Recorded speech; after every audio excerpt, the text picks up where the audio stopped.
Vamos ler a partir do verso de número 14. 3.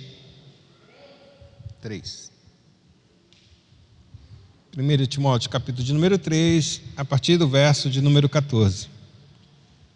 Diz assim: escrevo-te estas coisas, esperando ir ver-te em breve, para que, se eu tardar, fiques ciente de como se deve proceder na casa de Deus, que é a igreja do Deus vivo, coluna e baluarte da verdade. Evidentemente, grande é o mistério da piedade. Aquele que foi manifestado na carne, foi justificado em espírito, contemplado por anjos, pregado entre os gentios, crido no mundo, recebido na glória.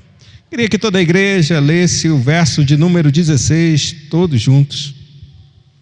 Evidentemente,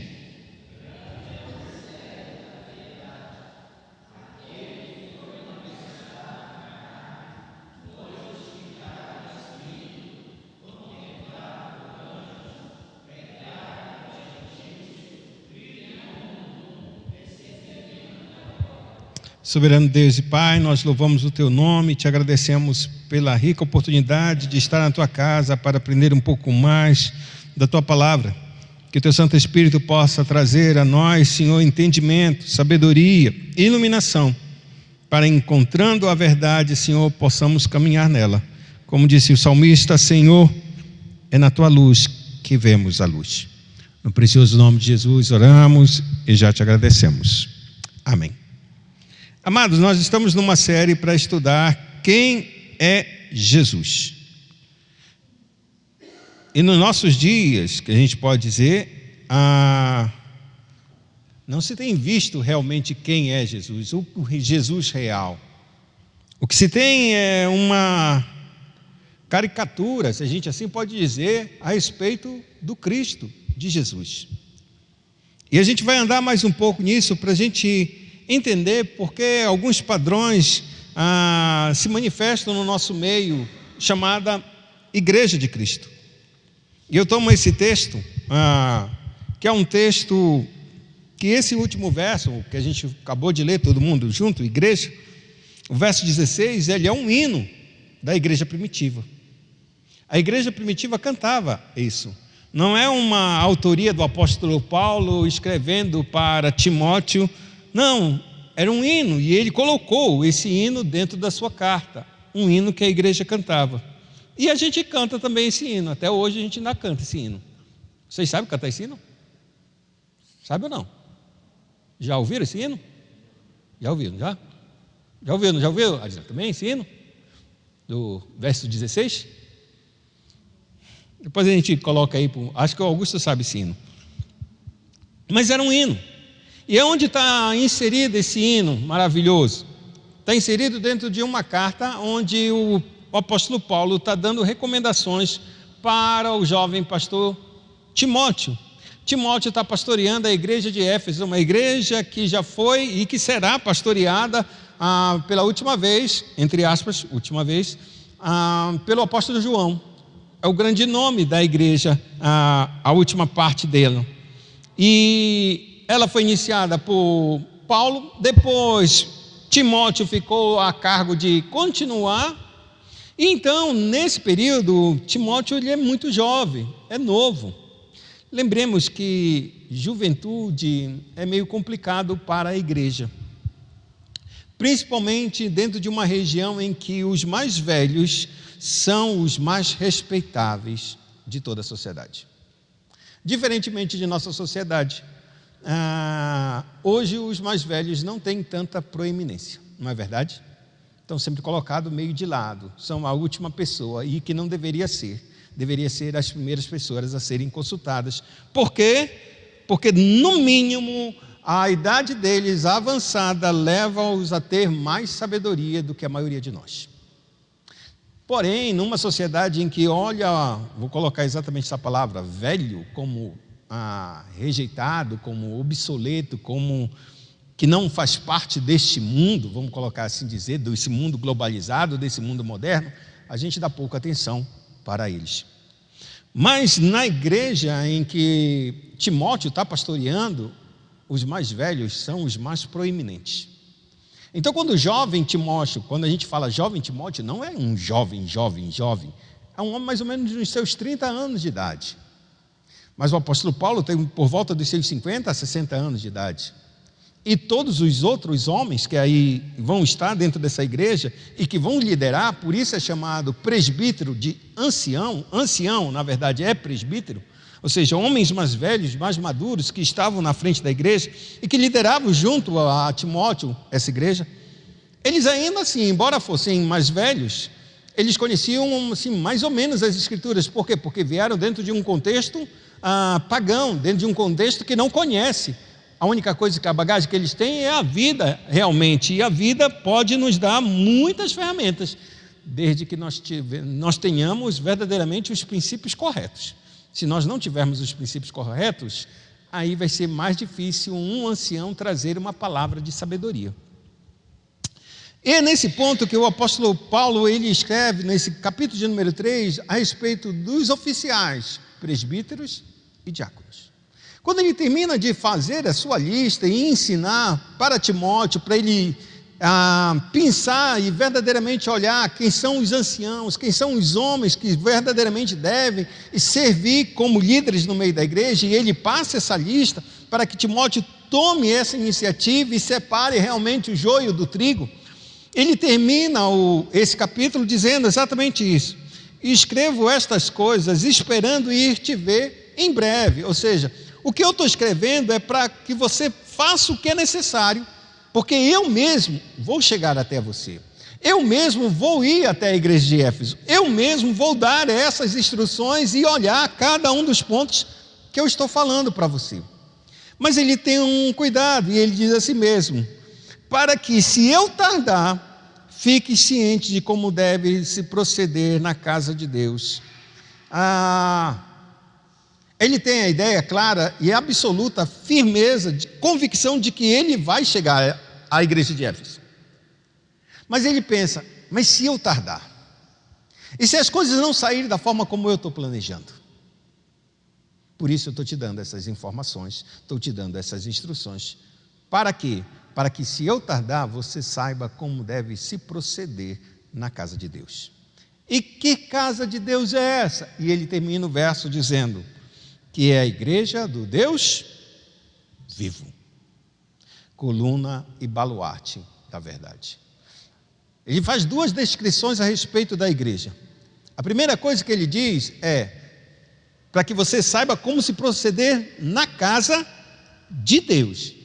Que casa de Deus é essa? Aí ele diz quem é essa casa de Deus. É a igreja do Deus vivo. Primeira coisa que a gente tem que mostrar ou entender nessa história é que quando a gente está na casa de Deus, que é a igreja do Deus vivo, não é a minha igreja, não é a sua igreja, é a igreja de Deus. Deus controla a sua igreja, Deus coordena a sua igreja, Deus faz tudo com a sua igreja. Não sou eu, nem é você. Não somos nós que ditamos as regras, nós apenas obedecemos e somos guiados para fazer aquilo que Deus quer que Deus execute no seu meio, execute dentro da sua igreja. E esse ponto é importante para que a gente não seja arrogante, e aqui é um trato exatamente para os líderes, achar que a igreja é dele. Quando a gente pensa assim, a gente está pensando de maneira muito errada e muito errônea, como se a gente fosse o imprescindível, o insubstituível.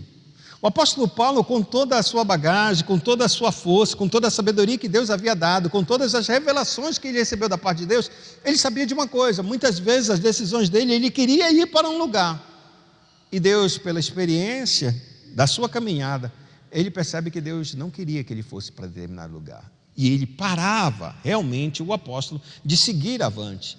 E então, só depois que o apóstolo Paulo disse: realmente Deus não quer que eu vá para esse lugar, Deus quer que eu vá para outro lugar. Com essa palavra que eu quero dizer é que quando a gente acha que a gente tem domínio sobre a igreja, a gente faz e acontece o que a gente quiser. O apóstolo Paulo, ele entendeu logo no início da sua jornada, que por mais que ele tivesse vontade de fazer determinadas coisas, quem determina a última palavra, quem dá, realmente é Deus. E se Deus quer que a gente vá para um lugar, Ele vai conceder que a gente vá. Se Deus não quiser, Ele vai parar todo aquele que é servo dEle. Lembremos, somos servos dEle. Se somos servos, nós só podemos obedecer a Deus, não mais a ninguém. Então é Ele que dita as orientações e as normas pelas quais nós devemos nos portar. Então, se a primeira coisa que ele diz que a igreja é de Deus, e aí ele diz mais, de um Deus vivo. Não é um Deus morto. A gente muitas vezes podemos dizer que a igreja é de Deus, mas quando a gente começa a falar que Deus é um Deus vivo, as coisas mudam de esfera. Por quê? Porque a gente pode dizer que é de Deus, mas a gente faz e acontece do nosso jeito. E isso é muito estranho para nós. Mas como? Se Deus é vivo e Ele determina as coisas, como é que eu faço e aconteço na igreja de Deus? Eu que decido isso ou aquilo outro? O que o apóstolo Paulo está nos mostrando é que ele não é dono mesmo da sabedoria, ele não é dono do tempo, né? Nem ele é senhor de si mesmo. Ele entende claramente que ele está dentro de um grande, vamos supor assim, de um grande plano da parte de Deus para que ele, como uma dessas peças, possa verdadeiramente abençoar a igreja, edificar a igreja. Ele é um desses pontos. E sendo ele um desses pontos, ele tem certeza de que a vida dele não é para sempre. E se não é para sempre, então eu posso dar minhas instruções, e em vez de eu ficar calado, dizer, não, quando eu chegar aí, eu vou fazer o que eu estou querendo que tu faças. Não, o apóstolo Paulo, ele ensina tudo o que é necessário, porque se ele for, ele reforça. Mas se ele não for, se ele morrer, a igreja vai ficar sem instrução, sem orientação. É por isso que ele escreve para Timóteo, para que exatamente a igreja possa então entender e especificamente Timóteo possa executar a vontade de Deus. Por isso ele diz claramente, mas se eu tardar, eu já estou te escrevendo da forma como você deve proceder com a casa de Deus, que é a igreja do Deus vivo, um Deus que, se Ele é vivo, Ele vai dar as coordenadas, Ele vai orientar todas as coisas. E então ele termina dizendo exatamente, essa igreja do Deus vivo, ela tem uma responsabilidade, ela é coluna e baluarte da verdade. Ela sustenta como uma coluna, e baluarte é um refúgio, é uma fortaleza. Contra quê? Se ela é coluna da verdade, ela está sustentando toda a verdade, é para que a mentira não seja sustentada dentro da casa de Deus. O engano não permaneça na casa de Deus. E todo aquele que se levantar com palavras de engano, de mentira ou de meias verdades, a própria igreja é como se fosse uma fortaleza para impedir que esses tipos de pensamentos, ideias, conceitos adentre o lugar onde a verdade é estabelecida. Lembremos que a igreja não é a verdade. Ela é coluna da verdade. Ela é um baluarte da verdade, mas ela não é a verdade. Quem é a verdade? Cristo Jesus. O que a gente tem que fazer é somente sustentar o Cristo, continuar declarando quem Ele é. Porém, se a nossa declaração não for condizente com a verdade, ou seja, com as Escrituras Sagradas, o que a gente é, não é igreja, nem igreja do Deus vivo, mas a igreja de um Deus morto. Por isso que é tão importante a gente entender a respeito de quem é realmente Jesus, porque se nós não entendermos quem é de fato Jesus, nós podemos estar sustentando uma mentira, podemos estar nos fazendo uma fortaleza em torno de um grande erro, de um grande engano, de uma grande farsa.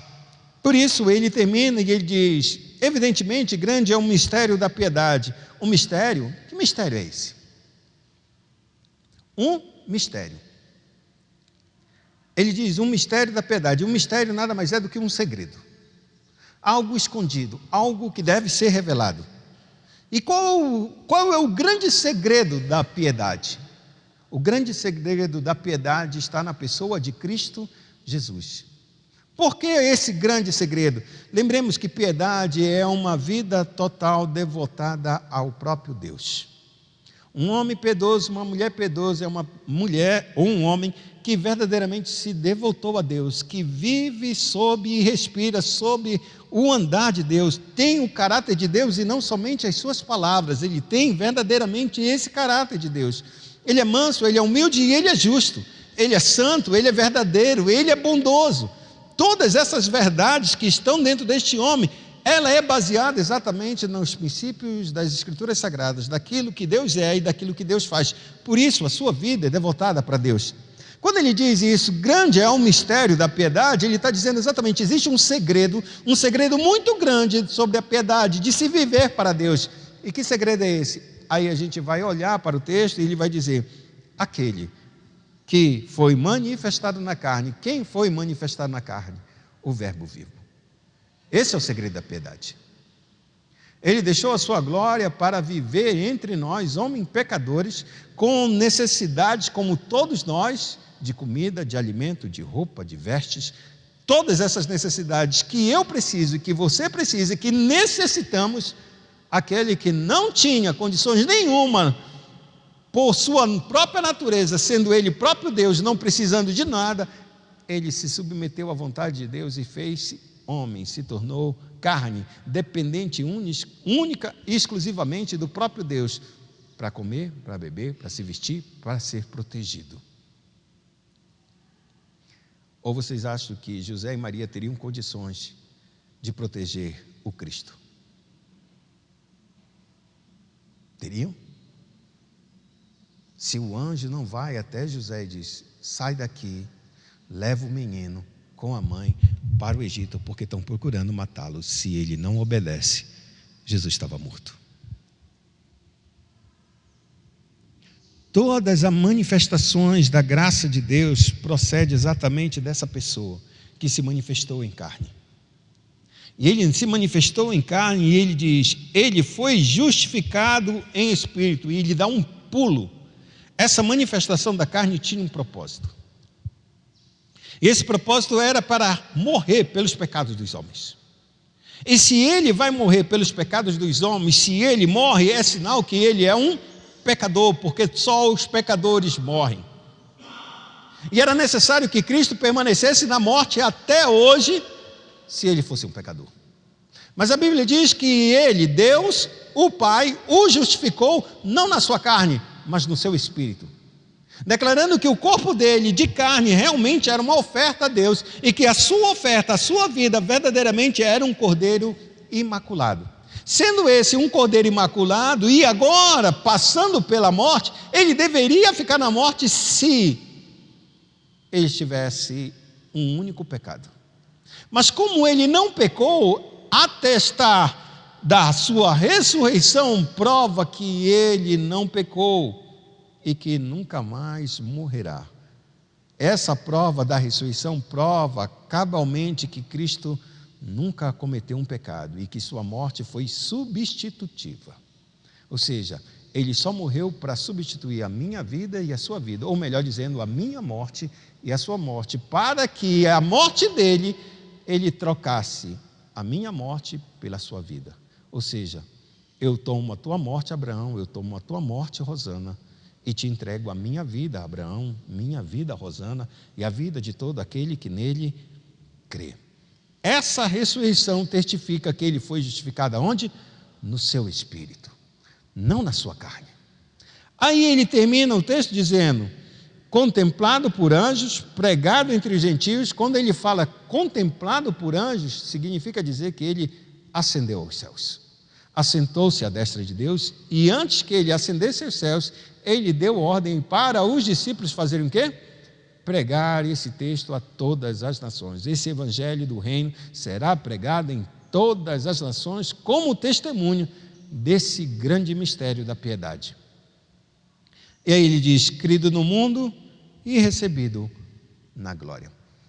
O apóstolo Paulo, ele encerra esse cântico dizendo exatamente isso, que esse evangelho avançou, foi pregado entre os gentios, a igreja de Éfeso é uma igreja gentílica, ou seja, não é uma igreja de judeus, pode ter alguns, mas a maioria é gentil, ou grego ou romano. E por final, ele vai ser recebido na glória. E assim Cristo está até hoje. Toda essa descrição desse verso 16, sua encarnação, sua vida sem pecado, sua morte expiatória, sua ressurreição, sua justificação em espírito, sua exaltação a subir aos céus e assentar-se à destra de Deus, isso é o Cristo. Essa é a realidade do Cristo. Mas aqui a gente encontra nos nossos dias algumas coisas que nos levam a entender que alguma coisa aconteceu nessa igreja, que é coluna e baluarte da verdade, que ela não foi nem coluna e nem baluarte. Ela não conseguiu proteger a verdade, e quando a gente não consegue proteger a verdade, a gente vai começar a receber ensinos de demônios, ou seja, ensinos de mentira.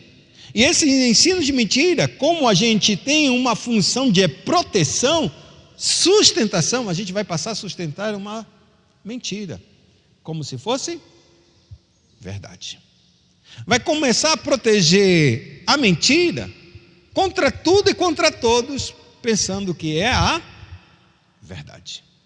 E é isso que o apóstolo Paulo, em sua carta aos 2 Coríntios, ele fala que nós devemos levar todo o entendimento cativo à obediência de Cristo. Porque as nossas armas não são carnais, mas são espirituais, são poderosas em Deus para destruir fortalezas. Que fortalezas é essa? O entendimento nosso firma-se certos tipos de dogmas, certos tipos de conceitos tão firmes, tão fortes, que é como se fosse uma fortaleza. E é necessário que não uma palavra humana, carnal, nem por força, nem por violência, seja capaz de destruir um tipo de pensamento que foi articulado, foi moldado e foi fundamentado em uma mentira. Vou mostrar uma coisa para vocês. A gente tem um casal de amigos já, que eu conheci, que é mais amigo do pai da Jussiara. E a gente começou a conviver, e um certo dia a gente foi num lugar, tipo um rancho dele que eles tinham lá, e a gente foi. E aí eu comecei a conversar com ele. Eles são da Assembleia de Deus. Crente, irmão, crente mesmo, direitinho, caminha com Deus. Os filhos deles não caminham com Deus, tem muitos problemas com os filhos. Eu já conversei com ele e parece que é alguma coisa na história do passado deles, quando ele ainda não era crente. Isso levou os filhos a ficarem um pouco mais distantes e coisa. Mas isso não vem ao caso por agora. Mas esses dois que são realmente cristãos, trabalham na obra, vivem verdadeiramente. A mulher dele tinha um pensamento. E sabe qual era o pensamento dela? Era que nós iremos morar no céu. Você já ouviu isso? Você vai morar no céu? Hein? Já ouviu? A senhora vai morar no céu, irmã? Vai ou não? Assim, não, a senhora lá, me esqueci o seu nome, irmã. Hã? Marília. Vai morar no céu, irmã?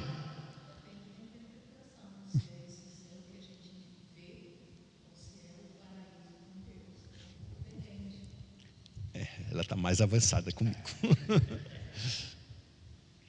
Mas a ideia é que a gente, vamos supor, se for o paraíso, vamos colocar esse paraíso vai ser aqui ou lá?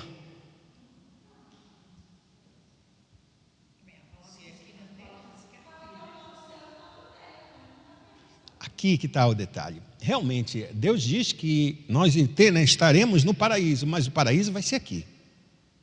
Uma nova céus e uma nova terra, onde habita a justiça. Mas não é essa terra e nem este céu que a gente está vendo. Vai ser todo transformado, todo mudado. Então, ela cria piamente que não, a gente vai estar no céu, com os anjos, andando, glorificando, exaltando. Tem alguma coisa de terra lá no céu que ela faz isso.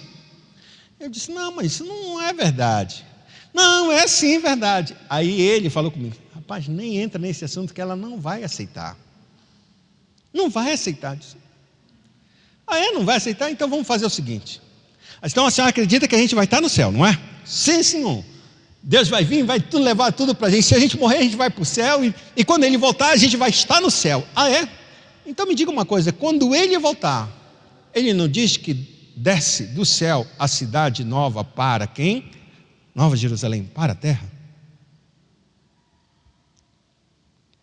Eu pergunto. A cidade está o quê? Se ela está descendo, ela está descendo para onde? Para o céu.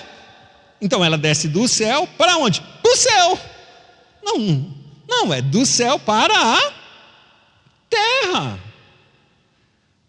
Mas ela não conseguia dizer terra. Ela acreditava, não importasse o que a gente dissesse, é céu, é céu. Não, é céu. E foi embora. Acabou a conversa. Ela não se irritou não, mas ela foi embora. Não quero saber mais disso não. Eu vou para o céu e é para o céu que acabou e acabou. Eu estou falando de pessoas que são crentes.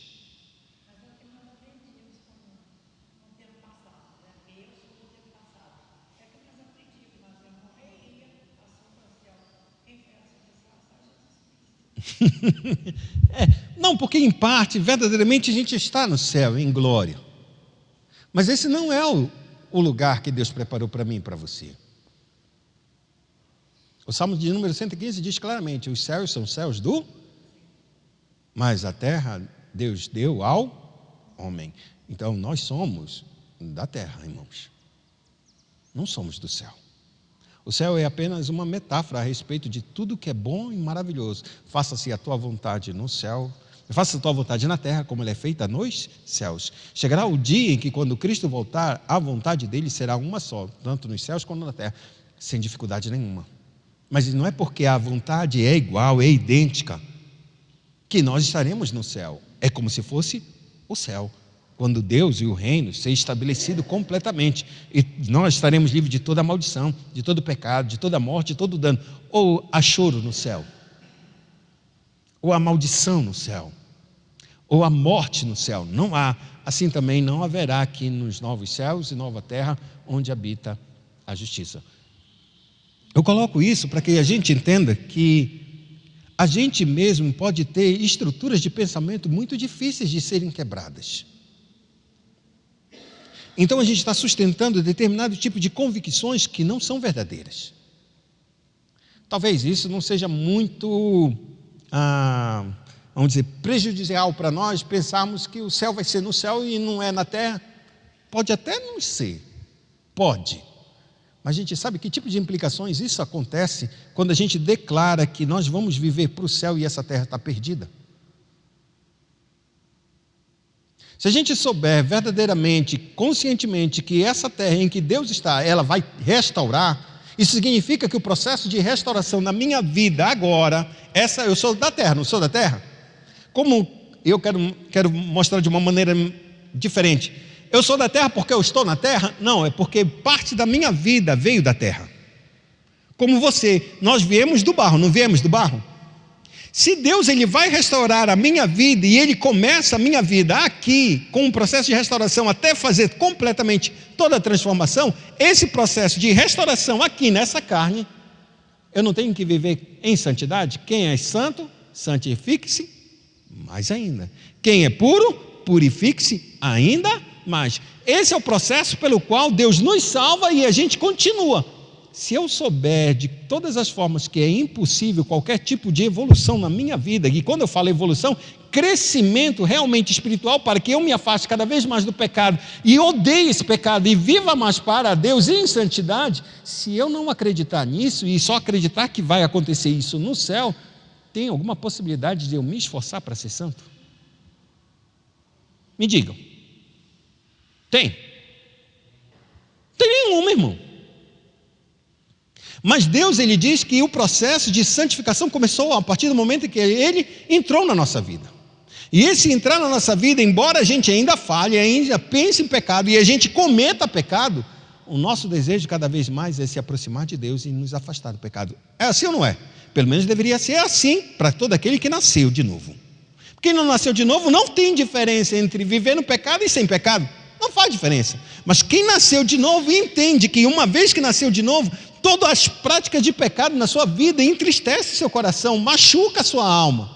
E por isso, não é por causa de A, nem de B, nem de C, nem de D, mas é por causa dele que está em nós, que nós nos entristecemos e nos arrependemos, porque ele deu a vida. Ninguém deu vida por nós, somente ele. Por isso, nossa devoção e nossa gratidão e nossa, verdadeiramente, a vontade deve ser dada a ele, somente para ele. Porque se a gente for esperar dos nossos pares, dos nossos próximo, a gente olha para um lado, é pior do que eu, olha para o outro, mais ingratidão. O que eu vou dar para essa pessoa? Não há possibilidade. A gente vai encontrar justificativas para não ser aquilo que Deus quer que nós sejamos. Mas se a gente olha para o Cristo, aquele que deu esse segredo da piedade, esse mistério, então a gente é capaz de avançar em santidade, em justiça, em verdade. E aqui é nesse ponto que eu quero mostrar uma coisa para vocês. Se Deus está tratando essa carne impura, imperfeita, para que a gente viva e avance, o que Ele não vai fazer com essa terra? Porque Ele está iniciando esse processo de restauração na minha vida e nessa terra. Se a gente pensar que é só o céu, que é para onde a gente vai e tudo, isso implica que eu posso deixar essa terra relegada, irmãos. Eu posso deixar essa terra do jeito que está. Vai ser destruída mesmo? Quero nem saber. Mas essa é a grande implicação quando a gente tem apenas o céu como perspectiva e não imaginando que Deus fez com as nossas vidas, fez como um processo de restauração para iniciar o processo de redenção que vai acontecer nessa terra. Porque se eu me escondo, se eu me omito, o que vai acontecer com essa terra? Ela vai ficar cada vez mais em trevas, mais em escuridão. E isso é tudo que Cristo não disse, ou disse o contrário. Nós somos luz e sal deste mundo aqui, irmão. Luz do mundo e sal da terra. O propósito que Deus tem para nossas vidas não é somente salvar e levo você para a glória. Eu te salvo e tu começa um processo de redenção. Eu começo a redenção na tua vida, em toda a esfera que entra em contato neste mundo, a tua pessoa. Se eu trabalho, esse reino chega no meu trabalho. Se eu estudo, esse reino chega através de mim, onde eu estou estudando. Se eu tenho uma casa, um lar, uma família, esse reino de Deus está chegando na minha casa, no meu lar, na minha família, através de mim. O Cristo que restaurou a minha vida, Ele está restaurando todas as coisas em que eu entro em contato neste mundo. Todas, irmão, não sobra nenhuma, todas. Cada uma das áreas da nossa vida que a gente lida com este mundo, Deus tem de restaurar através das nossas vidas. Algumas coisas vão ser mais fáceis, outras mais difíceis, outras nunca irão mudar. Talvez não na minha geração, mas na geração dos meus filhos. Pode vir a mudar. E é isso que a força do Evangelho traz para nós. Mas para isso a gente precisa ter o quê? Um Cristo real para nossas vidas. Porque se o Cristo que nós temos Ele não é real,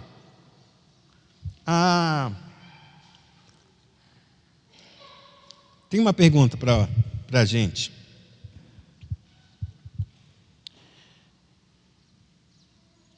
Uma pessoa que é muito ruim, ela pode ser convertida? Pode, se Deus... Mas por que a senhora era pequena quando a senhora entrou na igreja? Já nasceu na igreja. Quem não nasceu na igreja aqui? Vamos ver. Irmão Jorge. Irmão Jorge nasceu na igreja, irmão Jorge? Senhora, irmã Marília? Não? Quantos anos a senhora veio para a igreja? 20 anos de idade. É mais ou menos a minha idade. A senhora acreditava que havia conversão para qualquer pessoa? Com seus 20 anos de idade, antes da senhora entrar na igreja? Que uma pessoa ruim podia verdadeiramente ser convertida? Não, né? Como é que é esse homem? Possa. Tudo bem. Mas quando a senhora tinha 20 anos, a senhora olhasse para uma pessoa ruim, a senhora acreditaria que essa pessoa mudaria? Sim, a senhora acreditaria? mesmo sem conhecer o Cristo? Por que eu estou dizendo isso? Porque este mundo aí fora, ele acredita em conversões? Esse mundo acredita? Nunca vai acreditar. É isso que eu quero chegar. Ele não acredita em Deus? Não, isso é mentira. Alguns realmente não acreditam, mas outros acreditam. Hein? Muito bem, alguns não acreditam. Outros acreditam, mas não acreditam no Cristo da Bíblia. Se você parar para pensar, teve agora não, já tem alguns anos, assim, uns 5 anos atrás, teve um rapaz que matou uma menina da novela, todos os dois, acho que é da novela, sei, Daniela Pérez, não era? Lembra? Matou. Aí ele o caso foi muito repercutido e tal, depois ele caiu na prisão, descobriram que era ele e tal. Tá. Na prisão, o que acontece com ele? Se converte.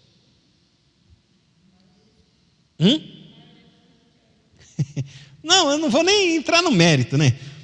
Se converte. Se eu não me engano, ele se torna até pastor. Não tenho muita certeza, não lembro muito da história. Tá.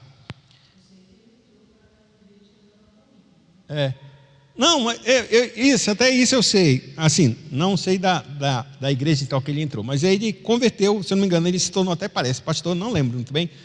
Chegou o tempo dele ser solto. A mãe dela queria que ele permanecesse mais na prisão e tal, teve um alvoroço e tal. E, pelas regras normais do judiciário, ele cumpriu todas as legalidades que deveria ser solto. Então, o que aconteceu? Foi solto. Aí ficou maior, não, mas ele se converteu, aí ele foi até em alguns programas de entrevista para contar e tal. Não vou mexer no mérito se ele se converteu ou não, não é o fato. Pergunta, a mãe Daniela Pérez reconhece que Deus é Deus? Acredita que é Deus? Ela acredita, irmão. Só que Deus é que ela acredita? É o Deus da Escritura? O que muita gente faz de manifestações a respeito disso, ela acredita em um determinado Deus, mas não é o Deus exato das Escrituras. Não é o Deus da Bíblia. Não é. Porque se fosse, entenderia que Deus é capaz de transformar qualquer pessoa. Porque senão o apóstolo Paulo não estaria nessas cartas. Não teria escrito nenhuma carta. Não teria sido recebido pela igreja. E olha, estamos falando de homens que tiveram visões de Deus e falaram com Deus, que foi Ananias, o primeiro homem a falar com o apóstolo Paulo. Disse, não, Senhor, como é que eu vou lá orar para esse homem? Não, Senhor, esse homem veio com cartas. O Senhor não está sabendo não, Deus. Ele veio com carta de lá de Jerusalém para prender os teus. Ele sai destruindo. Ele está falando com o próprio Deus, irmãos. Como se Deus não soubesse. Disse, ei, tu não sabe que ele está orando. Ele está orando. Aí ele se levanta para fazer a vontade de Deus, consciente o Deus vivo transformou Saulo. Eu coloco isso para que a gente entenda que se a gente não conhecer verdadeiramente o Deus das Escrituras, a gente vai ter pensamentos errados e vão ter comportamentos errados, mas condizentes com aquilo que a gente acredita. Esse é o ponto.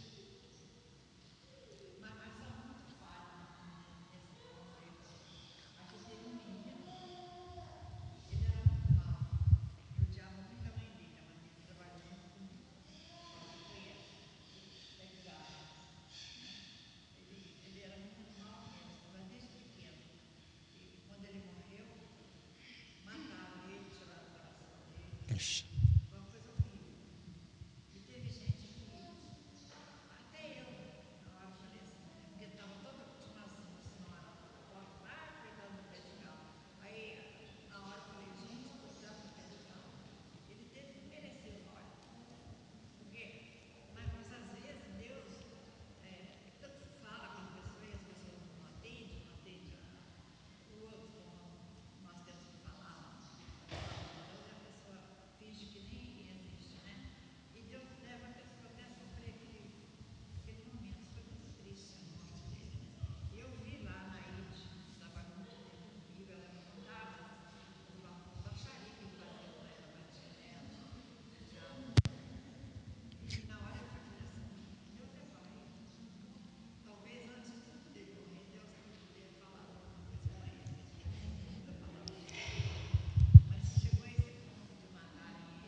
Tão perverso que o homem era.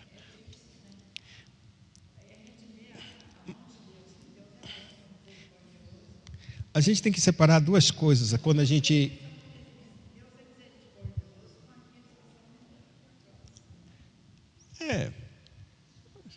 mais ou menos.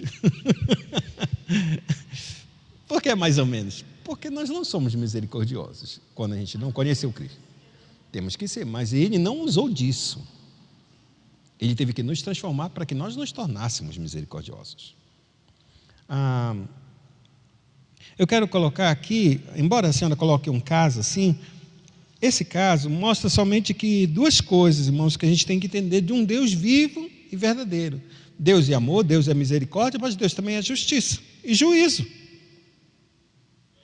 A gente não pode separar um Deus de justiça e juízo do seu amor e da sua misericórdia. Se a gente separa isso, como é que a gente pode dizer que Deus é misericordioso se Ele não tem juízo? É porque Ele tem um juízo que Ele estabelece a sua misericórdia. É porque Ele tem amor que Ele estabelece a justiça. Porque senão a gente não teremos parâmetros para verdadeiramente dizer que Deus é esse. E aqui, por isso que é importante a gente entender que quando a igreja não entra num conselho verdadeiro de quem é esse Cristo real, a gente vai empreender situações difíceis para nós.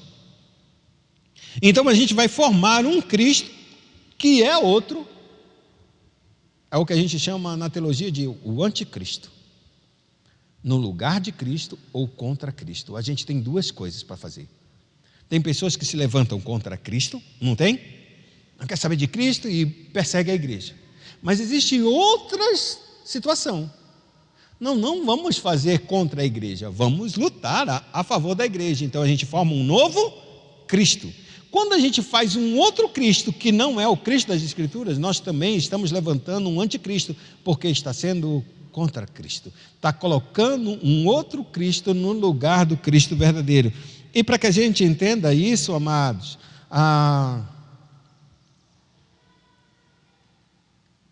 quando este mundo olha para as pessoas e verifica determinados tipos de injustiça, e olham para o Cristo, um Cristo muito bom, muito misericordioso, que morreu, que foi injustiçado, ele vai pegar esse Cristo e vai moldar conforme a sua mentalidade. E vai formar um Cristo para que essa igreja adore esse Cristo.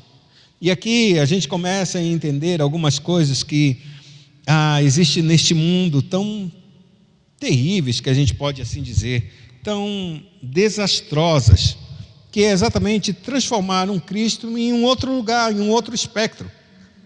Assim fizeram os liberais do século de número 19. Acharam um Cristo liberal. E nesse sentido, amado, cada uma das vertentes dos dias de hoje, nós temos Cristo marxista, temos um Cristo feminista, temos um Cristo revolucionário, e tudo isso dentro de várias igrejas. Vários conceitos em que Cristo está sendo estabelecido e colocado e pintado e adorado como um determinado fim. Por quê? Porque a gente resolveu olhar e fazer um Cristo como a nossa imagem e a nossa semelhança.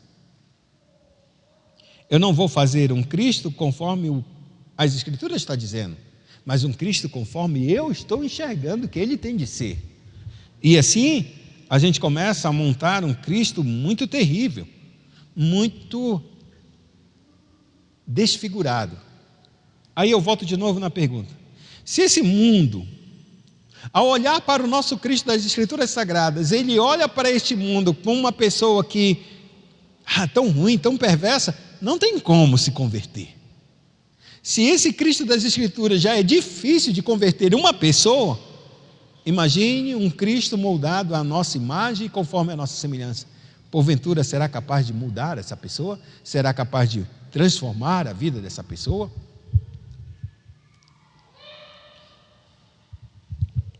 Com certeza não, amados. E a resposta traz exatamente para a gente algumas dificuldades para a gente tomar e entender que não é fácil compreender exatamente esse problema E esse problema, irmãos, é unicamente incredulidade. Por que a gente não consegue acreditar realmente num Cristo das Escrituras? Porque somos incrédulos. Porque temos dificuldade de acreditar em um Deus que é assim, um Deus que exige dessa forma. E toda vez que a gente se depara com a incredulidade, e não é uma incredulidade que a gente pode dizer sem argumentos, sem evidências, é que a gente, tendo as evidências, a gente prefere não acreditar nessas evidências. Lembre-se que Cristo, ele derramou um juízo sobre Jerusalém, sobre aquela geração, porque eles não aceitaram e não acreditaram que ele era o Messias, mesmo ele tendo provado por todas as formas que ele era o Messias. E de que maneira ele provou? Primeiro, cada um dos milagres de Cristo testificava que ele era o Messias. E as Escrituras diziam: só o Messias será capaz de abrir os olhos dos cegos, só o Messias seria capaz de purificar um leproso, só o Messias seria capaz, só o Messias, de ressuscitar mortos. Esses 3 grandes milagres que Cristo fez por todo o tempo que ele andou, isso testificava que ele era o Messias. Mas as pessoas preferiram não enxergar e jogar para fora.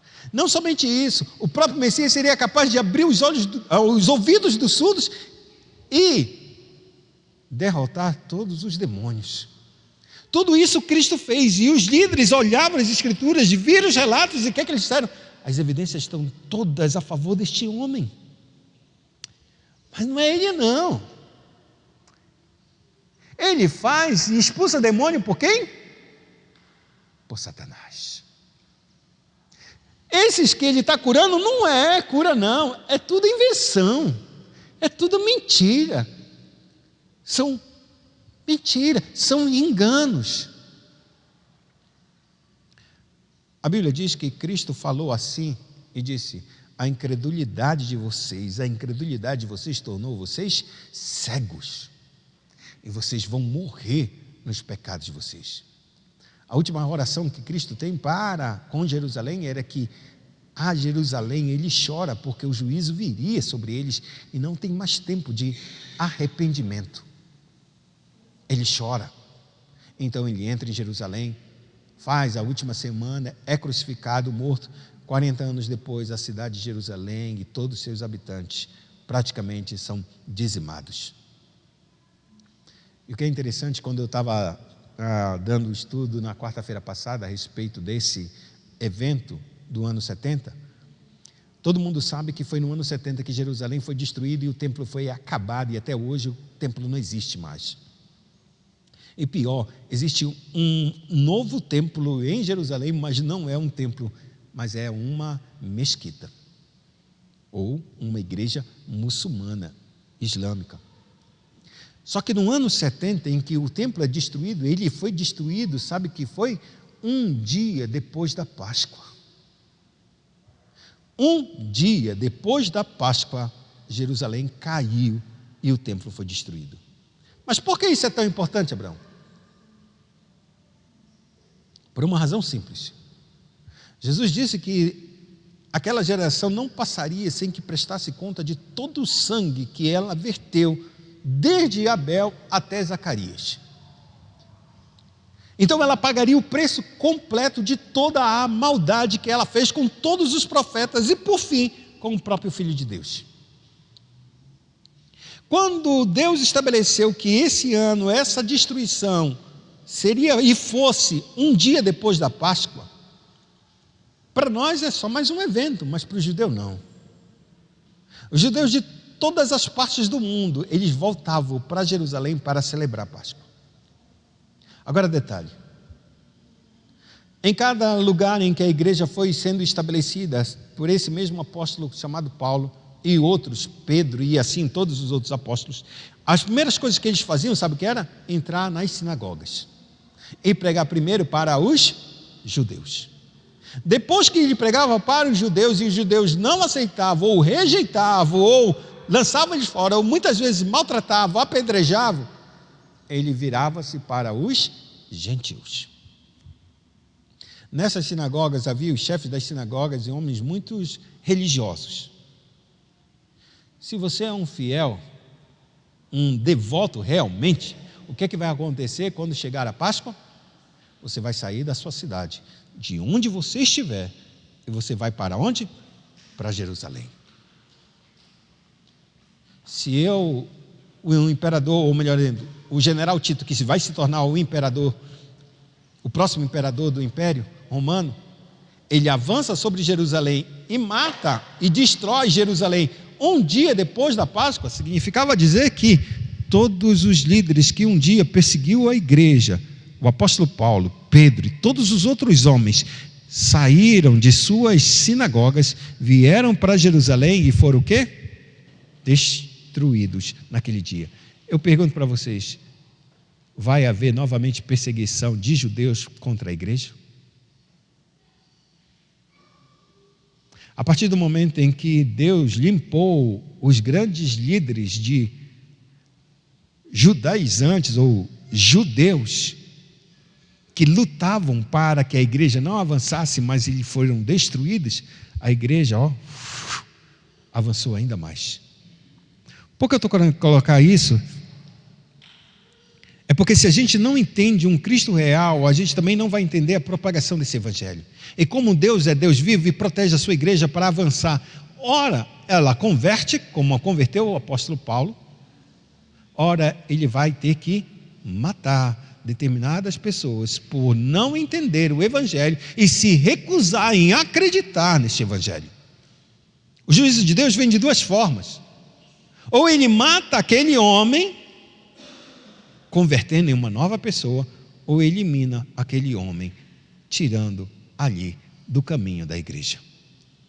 De qualquer forma, ele mata Deus.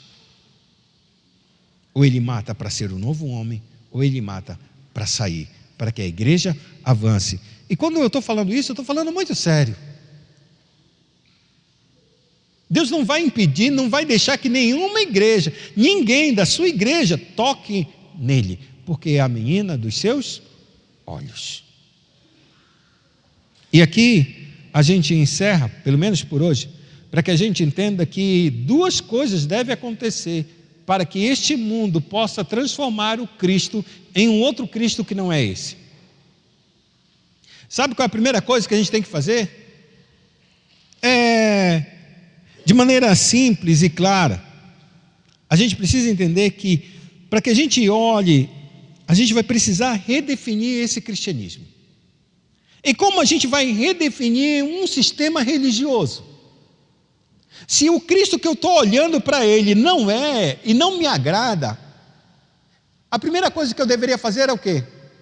Vamos supor, se eu sou um pastor, sou pastor, e eu acordo num determinado dia e digo, não, tudo que eu acreditei até hoje é mentira, esse livro é uma mentira, Deus não existe, eu sou um ateu total, mas eu sou pastor, eu sou líder, não tenho trabalho, não tenho mais nada, tudo que eu tenho é a igreja, minha provisão vem da igreja, meu sustento e o sustento da minha casa vem da igreja, mas eu acordei numa manhã e disse, Deus não existe, a Bíblia é uma mentira.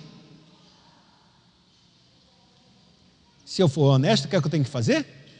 Ou amados irmãos, ou no mínimo chegar com um conselho, dizer, olha conselho, nesta manhã eu entendi que eu me converti novamente, não acredito mais em Deus, não acredito na Bíblia, e estou dizendo para vocês, estou deixando o meu cargo da igreja e estou saindo, não é mais não me compete mais pregar uma coisa que eu não acredito, se eu não acredito, eu não quero pregar, não quero viver, não é mais isso para mim, estamos combinados? Não seria assim a minha posição? Não é? Seria essa uma posição honrada, ainda que seja envergonhada, uma vergonha desse tipo, mas ainda assim era uma posição honrada, porque eu estou vivendo uma verdade. Mas o que acontece quando eu levanto da manhã e a Bíblia não é mais a verdade, Deus não existe e todo o sistema é uma mentira, mas eu vivo da igreja? Mas se eu sair, com o que eu vou fazer? Eu não tenho trabalho. Eu olho para os meus filhos tudo pequeno, como é que eu vou viver com eles? Não, está errado. O que eu vou... Esse é o ponto. Se eu tiver uma outra profissão, eu vou ter que começar de novo. Não é verdade? Vou ter que começar de novo. Exatamente, mas esse é o ponto. Se eu quiser ser honesto, eu posso começar de novo. Posso ou não posso? Mas será que eu estou disposto a fazer isso? A entrar dentro de um mercado de trabalho e a rapidamente prosseguir por qualquer uma coisa, procurar uma vaga no mínimo, conseguir já pelo menos um salário mínimo dentro de uma cidade já difícil. Tudo isso está sendo pensado, e agora é o lado financeiro que conta. Por que eu estou querendo dizer isso?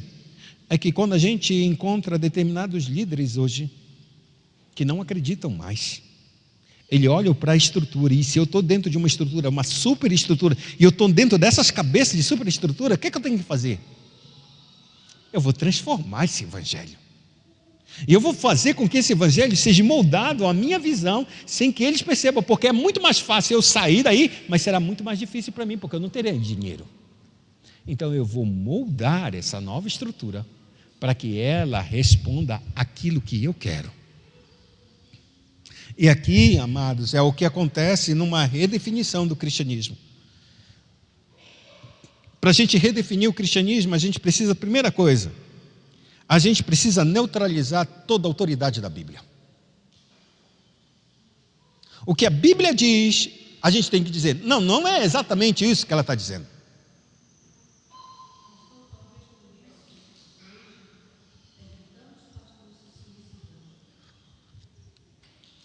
Pode ser.